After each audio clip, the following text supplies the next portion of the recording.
Nicole says, how stressful is an information systems security manager role? I just landed one and I'm worried. Nicole, I'm going to be completely honest with you. I'm going to be completely honest. It's pretty stressful. You have to have a very good emotional intelligence. And what's stressful is that there's a lot relying on you. There's a lot on your shoulders. I'm not trying to talk you out of your job, okay? Congratulations on getting the role. But I'm just going to be honest with you, and everybody watching this. And this is not to my benefit. I mean, it'd be better for me to tell everybody how great it is, and that you don't have to know any technology, and you can come in here and make $100,000 immediately, and you're just sitting back, and you can go to Bali. I could literally do that. I could I could show pictures of me being in different countries and telling everybody how great, how lax it is. It's very stressful. Um, and I think that one thing I've noticed is that a lot of immigrants, naturalized citizens, a lot of people from a poor economic background, a lot of women, people who have had some real hard times can handle this level of stress that's coming from upper management sometimes, or and then also coming from system security, your peers. It's coming from customers. It's coming from. It's just there's a lot that's riding on a system that's secure, and you don't get a. They only notice if something goes wrong, so it's like a thankless job. Um, and I'm not trying to talk people out of it, but I'm just trying to be real with you. Like it takes a very strong person.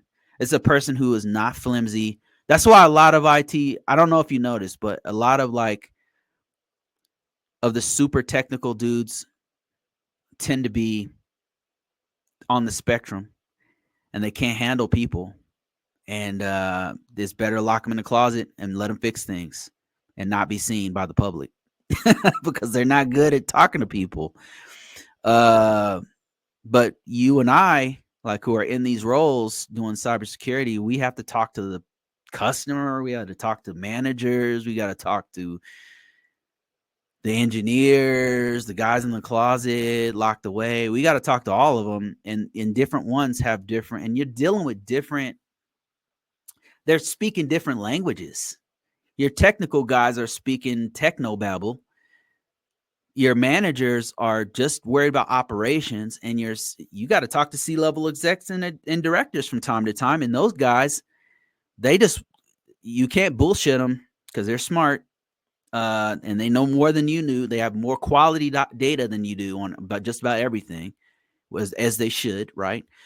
And they just want you to get straight to the point. So what's the incentive here? Like, why would you want a job like this? Why would you want a GRC job, knowing what I know? One thing I'll say, one of the great benefits is that from here, the reason why I'm not worried about the current administration or previous, or I don't know, the economy crashing or something like that. I mean, obviously, I don't want these things to happen, right? I would love everything to be sunshines and rainbows and shit. But the reason why I don't freak out about it, number one, is that being a GRC person has made me extremely versatile. If I want to do SOC analysis work in a whole different industry, I can. If I want to work for the government industry, military industrial complex, I can. If I want to work for retail industry, I can. If I want to work for healthcare, I can.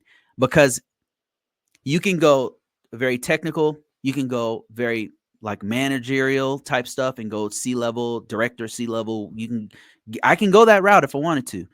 I can go these different directions where sometimes some parts of IT professions that I've been in have been kind of pigeonholed. Like network engineer. I was a network engineer at one point. And the deeper you go into network engineering, the more that's all you can really do because it's very, very deep. It just gets extremely complex and you can't really do other things. I mean, there's some people who are polymaths who can manage it, but that's a very small slice of civilization and people that can do that kind of thing. That can go super duper deep on one thing but also be a manager. Like that's rare.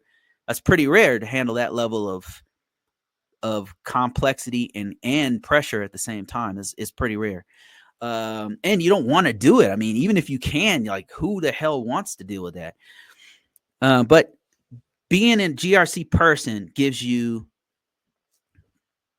this really good mix of knowing looking at the organization from a big picture. So knowing frameworks and why they're important and the documentation piece and knowing why managers or C-level execs say or do the things they do, and not conspiracy based. Like you know why they're making certain moves because you're in some of those meetings and you see what they're having to go through. But then you're also talking to your peers and you're talking to the technical people. So having that language, the syntax to speak that language and hear what they're saying gives you this really clear understanding of what's going on that allows you to go to other. You can go very technical in the cloud. You can go very technical in networking, or you can be a firewall guy, or you can go the management way. It just gives you more flexibility. And the thing that is also like another ability that it gives you is the ability to handle pressure, the ability to have the emotional strength to not freak out and panic. At some point in your career, you just develop this calm that makes it so that you can get through the day without losing sleep. Right? Not every day is like that, but you just develop these social and emotional skills that you just start to notice a lot of people don't have. And you watch social media and you're like, yo, these people are bugging. Yo, these guys are going crazy. And you're just like, okay, like you see people lose their minds, but you're not one of them. So I don't know. It's been really rewarding for me, but it's going to be stressful.